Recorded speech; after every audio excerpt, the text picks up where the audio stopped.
Dari ayat ini jelas bahwa untuk meraih ketakwaan, ya, apa yang dijanjikan oleh Allah untuk menjadi orang bertakwa yang akan mendapatkan kebahagiaan dunia dan akhirat, yaitu antara lain orang tadi harus membaca kitab Allah. Apa kitab Allah yang dimaksud di sini adalah Al-Quran.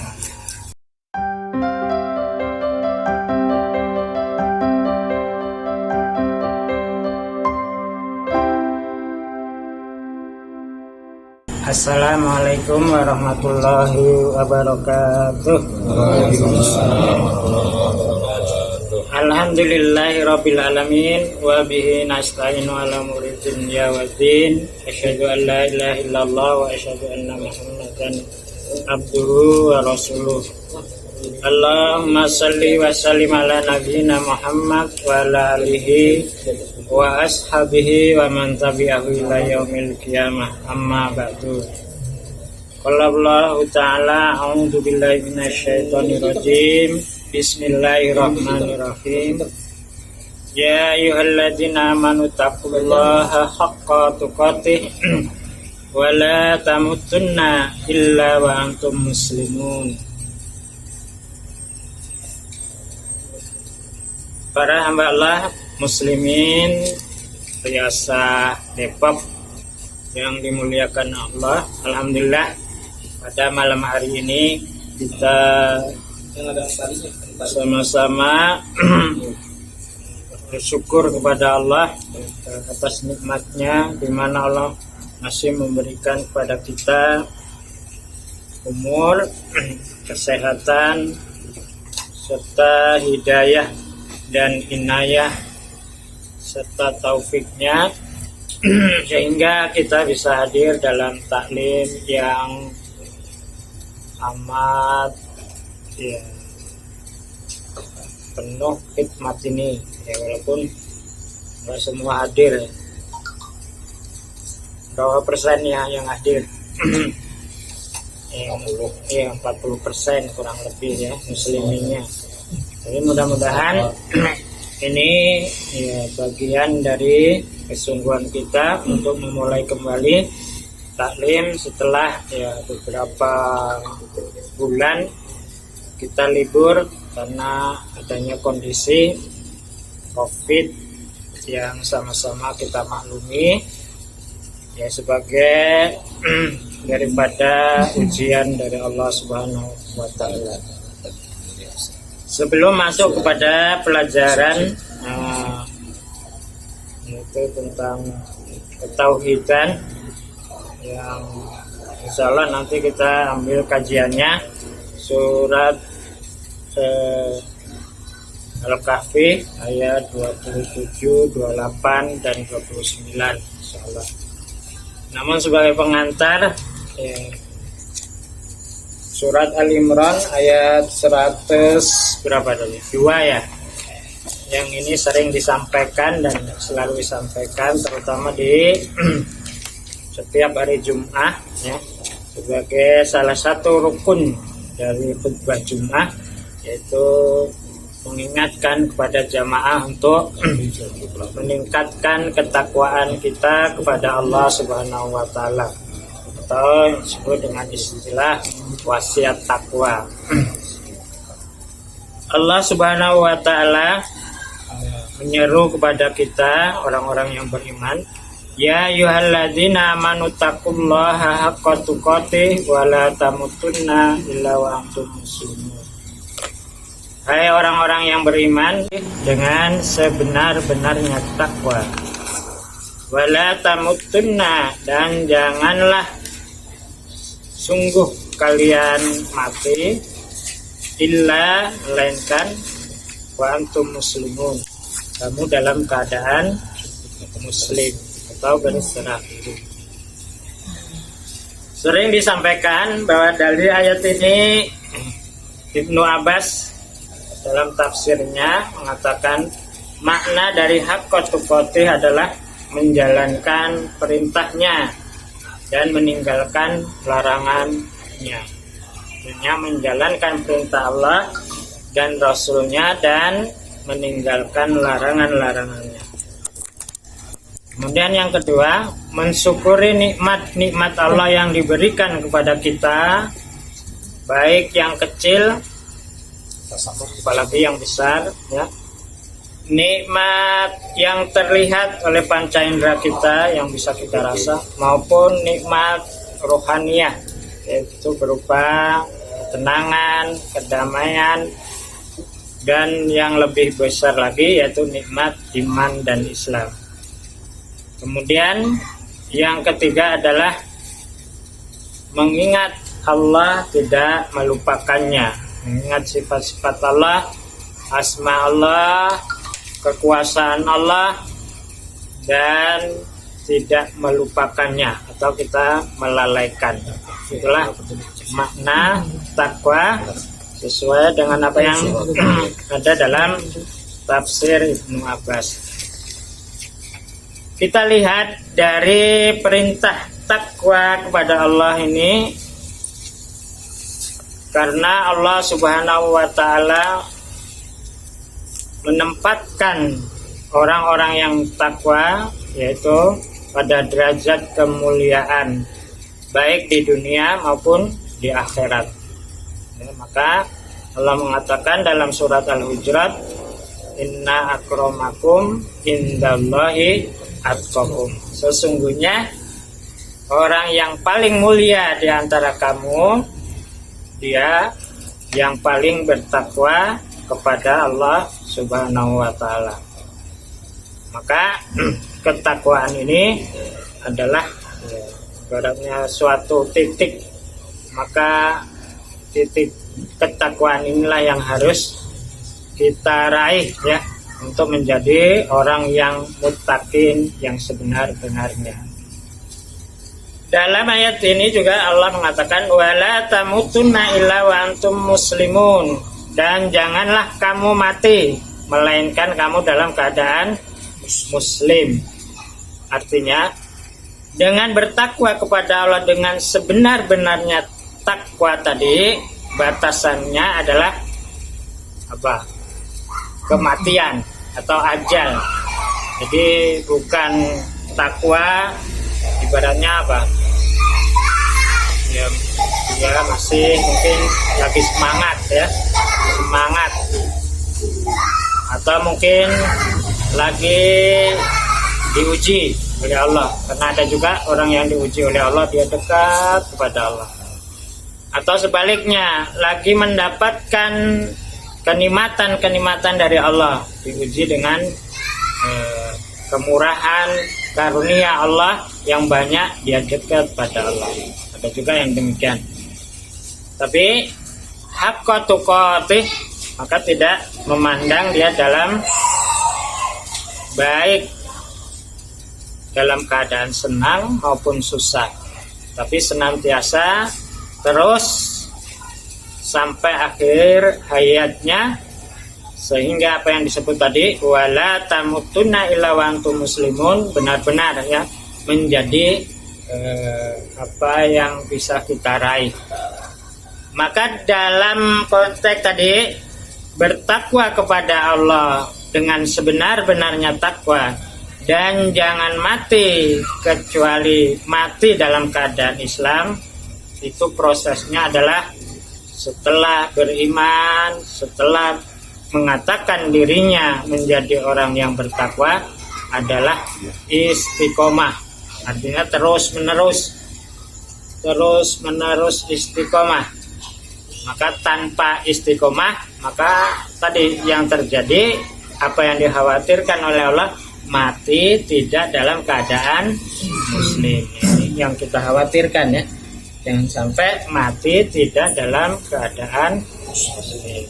Jadi sampai akhir hayat, maka itulah pentingnya istiqomah dalam menjalankan perintah Allah, yaitu ketakwaan kepada Allah Subhanahu wa Ta'ala tadi. Melaksanakan perintah Allah, menjauhi, mengingat kepada Allah terus-menerus, tidak melupakan, bersyukur kepada Allah terus-menerus, tidak kufur. Tuh. Mudah-mudahan kita termasuk yang menjadi orang yang mati dalam keadaan husnul khotimah atau menjadi muslim yang pasrah kepada Allah Subhanahu wa taala. Para hamba Allah muslimin rahimakumullah, kita buka surat Al-Kahfi ya. Ayat 27, 28, 29, 30 kalau nanti selesai waktunya. Kalau tidak kita lanjutkan minggu-minggu yang akan datang. Dalam meraih ketakwaan kepada Allah, masih menyambung ayat tadi surat Al-Imran 102. Dan dalam rangka istiqomah dalam beribadah kepada Allah, menjadi seorang muslim yang baik, maka dalam surat Al-Kahfi Allah Subhanahu wa taala, nanti bisa dibaca sendiri, telah memerintahkan hal-hal di mana dengannya seorang akan selalu bertakwa kepada Allah. Itu yang pertama, ayat ke-27 surat Al-Kahfi. Watlu ma uhiya ilaika min kitabi rabbik.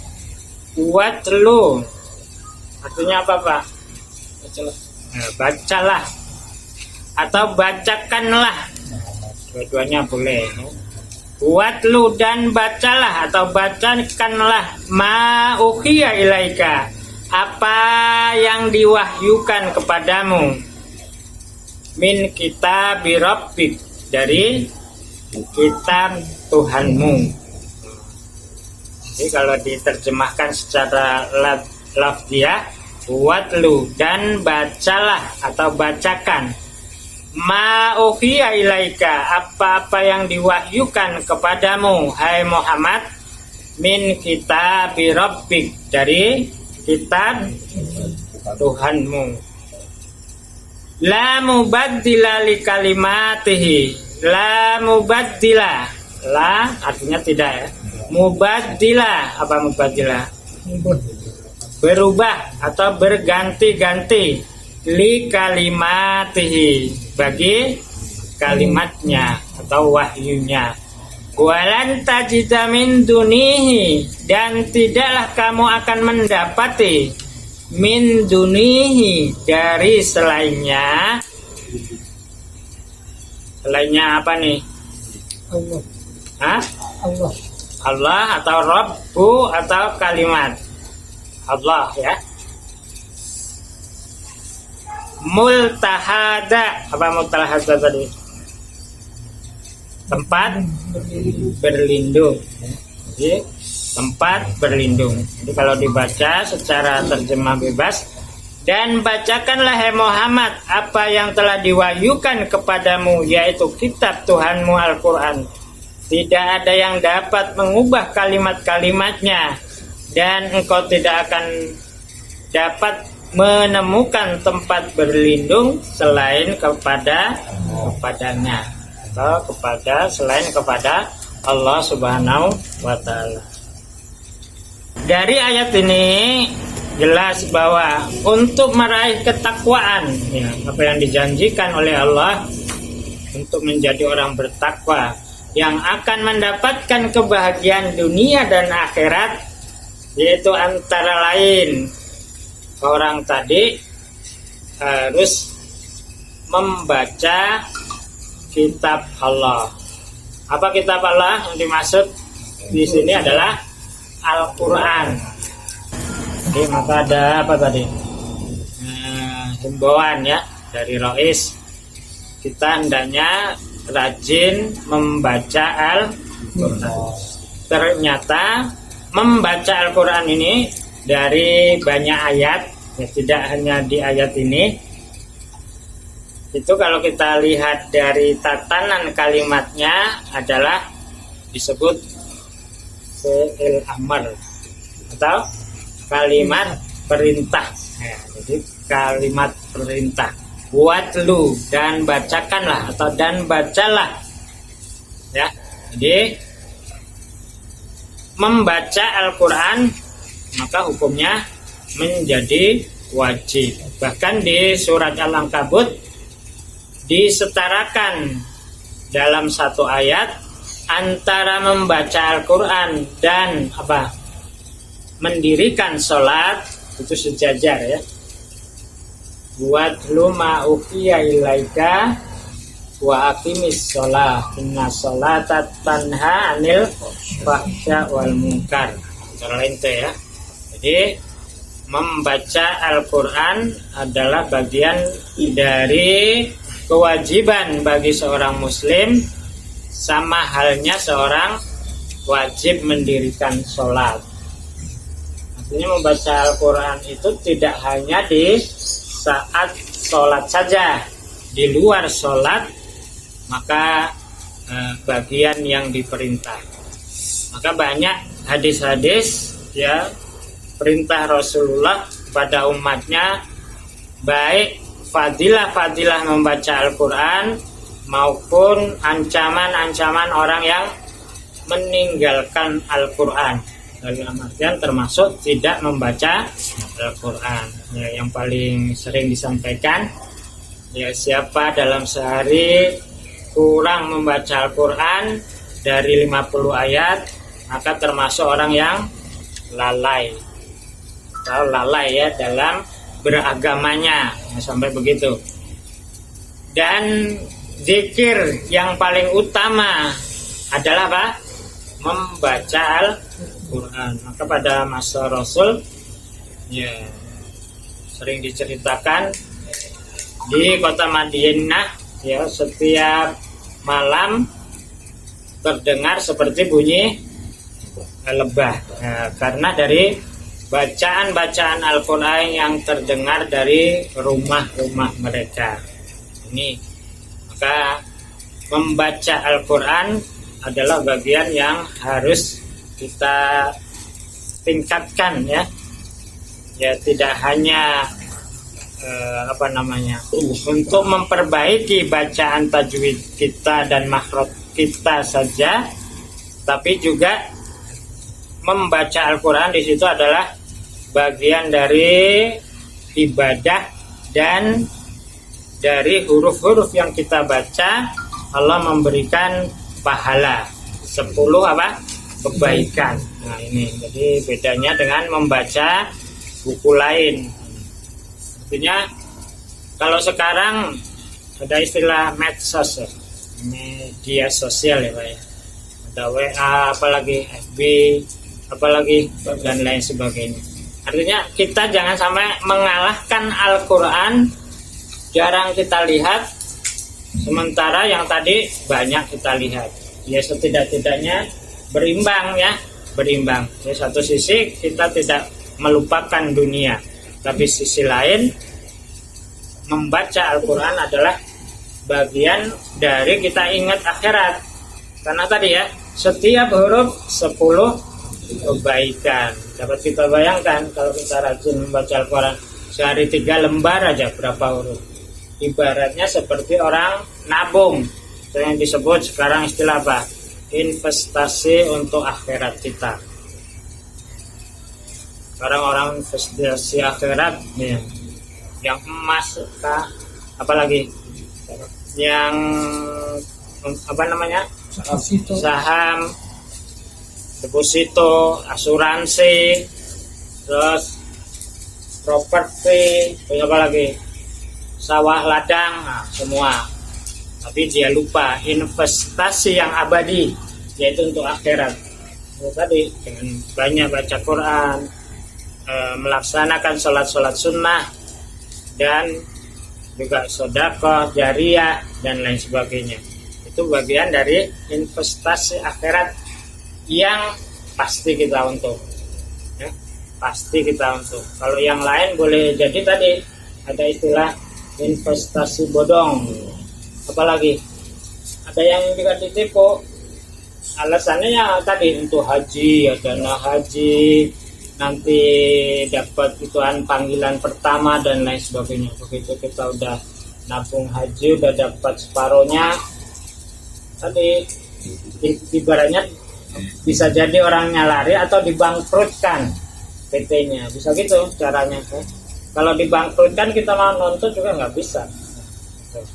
Nah, itulah kita jangan sampai ya tadi ya salah dalam investasi ya.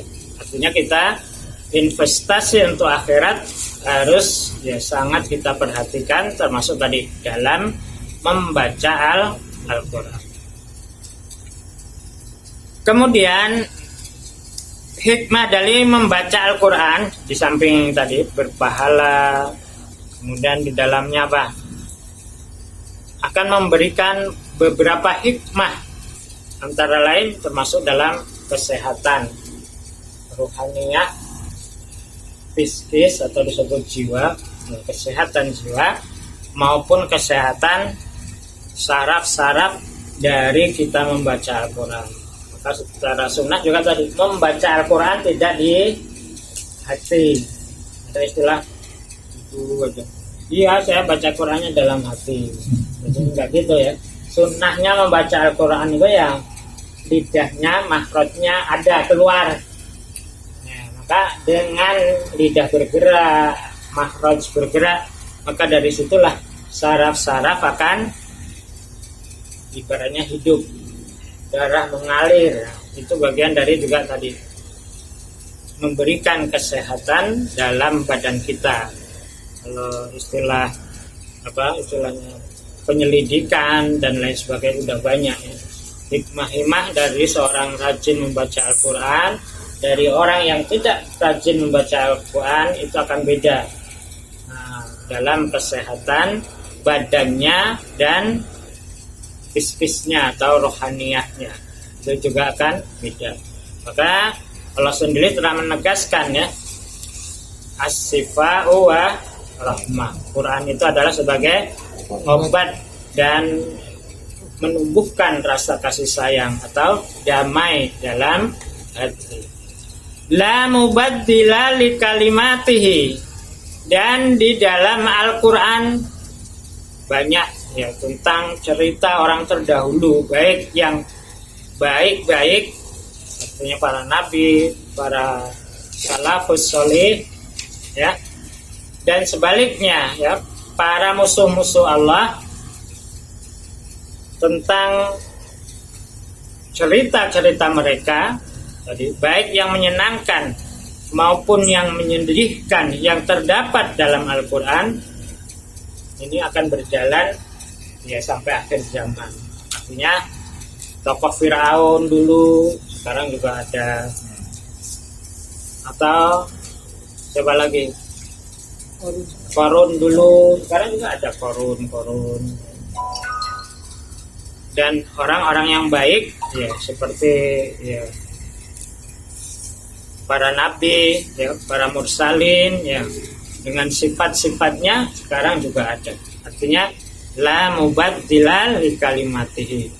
Apa yang menjadi ketetapan Allah yang tertulis dalam kitab-kitab Allah sampai dalam kitab Al-Quran itu akan berjalan sesuai dengan ketentuan Allah Subhanahu wa Ta'ala.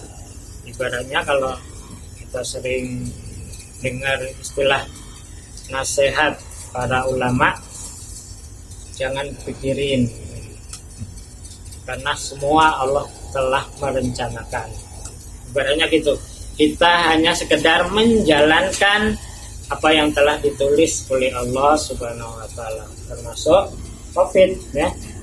Ya, awalnya mungkin ribut, apalagi takut, apalagi resah, khawatir. Secara alami Allah sudah nyusun, lama-lama hilang juga gitu. Lama-lama biasa juga dan seterusnya. Semua sudah ditulis oleh Allah Subhanahu wa Ta'ala. Maka bagi seorang muslim ya tidak ada lain dalam menghadapi perkara-perkara, baik masalah perkara itu berkaitan tentang diri kita, keluarga kita, anak kita, hadapilah dengan ya istilahnya apa? Mendekatkan diri kepada Allah. Karena Allah yang memberi ujian dan Allah pula lah di sisinya solusi-solusi itu. Ya kita tinggal ya mohon kepada Allah, berusaha dengan cara yang baik, insya Allah semua ada jawabannya di sisi Allah. Maka dalam kalimat berikutnya, walan tajida min dunihi multahada, dan tidaklah akan, saya dalam apa istilahnya, susunan kalimat bahasa Arabnya, ilmu nahwu sorohnya, lan harfu apa Rois? Harfun nafi ya, li mustakbal, maka tidak akan artinya ya. Dan tidaklah akan, artinya tidak akan sampai kiamat, istilahnya gitu ya. Tajida, kamu mendapati min dunihi, dari selain tadi di sisi Allah solusinya, dari Allah solusinya, multahada, yaitu tempat berlindung. Termasuk corona, nggak usah kemana-mana, kepada Allah Subhanahu wa Ta'ala. Karena semua sudah ditulis Allah, termasuk siapa yang kena, ya kan? Siapa yang tidak kena, siapa yang kena bisa sembuh, siapa yang kena terus sampai mati.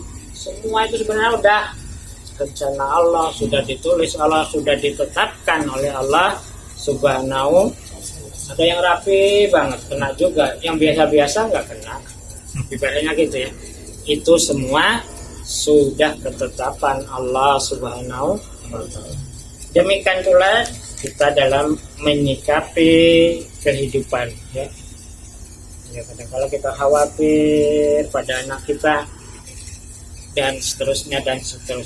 Tapi ya sekali lagi kita tidak boleh ya berlebihan. Semua Allah sudah rencanakan apa yang ada pada diri kita, keluarga kita dan lain sebagainya. Yang penting tadi kita selalu dekat kepada Allah dan kita menjalankan perintah Allah, semua ada jalan keluar. Maka dalam ayat selanjutnya, wasbir nafsaka ma'al ladzina yad'una rabbahum bil ghadati wal 'asyi yuriduna wajhahu wa la ta'du 'ainaka anhum turiduna zinatal hayatid dunya. Lanjut ayatnya, wasbir, maka sabarlah, maka bersabarlah menghadapi kehidupan ini. Nafsaka, dirimu, ma'alladzina yad'una rabbahum, bersama orang-orang yang sabar, yang mereka selalu berdoa atau memohon kepada Allah di waktu pagi dan petang. Karena termasuk orang yang sabar, itu orang yang selalu zikir ya di waktu pagi dan petang. Kalau ada istilah orang apa, dia pagi-pagi udah kemana, pada sholat subuh aja enggak, udah ibaratnya orang udah melampaui batas ya. Dia bersifat seperti orang-orang yang tidak beriman, melupakan kepada Allah. Padahal Allah telah menjelaskan wala ta'du ainaka anhum, dan janganlah kamu seperti atau melampaui batas ya. Ainaka, apa ainaka? Beripatmu atau apa? Matamu ya, pandanganmu ya, tentang yaitu orang-orang yang cinta kepada dunia. Si A itu kayak itu, si B kayak itu. Bagi orang beriman ya udah nggak begitu lagi ilmunya. Karena tadi kita udah yakin bahwa rezeki itu adalah Allah yang mengatur, Allah yang memberi. Allah tidak akan mewafatkan seseorang ya kecuali sudah terpenuhi rezekinya. Tadi dikatakan demikian oleh Rasulullah ya. Jadi artinya jangan khawatir. Tapi bagi orang mukmin mengisi waktu-waktu ya untuk ketakwaan kepada Allah, itulah yang penting ya. Yang penting karena semua rezeki, semua kedudukan termasuk akan datang pada waktunya, ibaratnya gitu ya. Semua akan datang pada waktunya, sudah disusun oleh Allah, kita jangan khawatir ya. Maka jangan terpedaya pandangan hidupmu kepada orang-orang kafir, yaitu yang hanya mementingkan dunia. Wala tuti man aghfalna qalbahu an dzikrina, dan jangan kamu mengikut-ikut orang-orang yang lalai hatinya dari mengingat Allah. Ini termasuk membaca Al-Quran. Kalau kita mengikuti yang malas baca Quran, yang ini berarti kita termasuk orang lalai. Tapi kalau kita menjadikan tadi zikir, waktu pagi siang, baca Al-Quran itu bagian dari apa yang kita kerjakan setiap hari, maka Allah Subhanahu wa Ta'ala dalam memberi rezeki juga ibaratnya kita jangan berpikir hanya kalau nggak kerja nggak makan, ibaratnya gitu. Ya, kerja bagian dari jalan mendapatkan rezeki. Kita nggak menafikan itu, ya, orang muslim harus ikhtiar. Tapi jangan sampai tadi pekerjaan itu hanya semata-mata jalan Allah memberi rezeki dari situ saja. Karena boleh jadi tadi dengan kita membaca Al-Quran tanpa mempedulikan, karena waktu itu lagi kita membaca Al-Quran belum, tiba-tiba rezeki datang. Boleh jadi begitu ya, artinya ya. Artinya begitu ya. Jangan sampai kita seperti orang-orang kapitalis ya, no time, no money. Tidak ada waktu kecuali di situ uang. Tidak ada kerja kecuali di situ ada uang. Jangan sampai seperti itu. Jadi orang muslim harus meyakini bahwa Allah Maha Pemberi rezeki, sehingga ibadah-ibadah yang menjadi bagian dari yang harus dikerjakan dalam setiap hari itu adalah bagian juga jalan Allah memberi rezeki. Ya, jangan sampai salah ya. Jadi maka kalau kita lihat rahasia-rahasia, memang nasib beda-beda ya. Yang disebut sebagai orang wali, atau apalagi namanya, kiai, apa lagi, ustadz. Kayaknya dia, iya, kerjanya nggak kelihatan gitu ibaratnya. Iya, tadi ibadahnya seperti itu ya, rezeki itu seperti itu. Ya seperti para rasul, ibaratnya dalam keseharian tidak terlepas dari ya tadi sebagai tabligh, ya, tabligh, membala umat dan lain sebagainya. Tapi nabi-nabi itu kaya-kaya. Ada yang apa, pertaniannya maju, ya. Ada yang apalagi peternakannya seperti Nabi Ibrahim itu ya, kambingnya sampai berapa ribu dan lain sebagainya. Kalau lihat dari sejarahnya kayaknya dia sibuk menyampaikan tadi risalah Allah. Tapi tadi kesibukan dalam mendekatkan diri kepada Allah, Allah pun tidak melupakan rezeki yang diberikan kepadanya. Ya, artinya jangan sampai kita tadi seperti orang-orang kafir ya, yang hanya mengatakan bahwa harus bekerja dan bekerja tanpa melupakan ibadah kepada Allah Subhanahu wa Ta'ala, termasuk dalam berzikir kepada Allah Subhanahu wa Ta'ala. Maka Allah mengingatkan, wala tuti man aghfalna qalbahu an dzikrina, dan janganlah kamu mengikuti orang-orang yang lalai hatinya dari mengingat aku, kata Allah. Wattabi hawahu, dan dia mengikuti hawa nafsunya.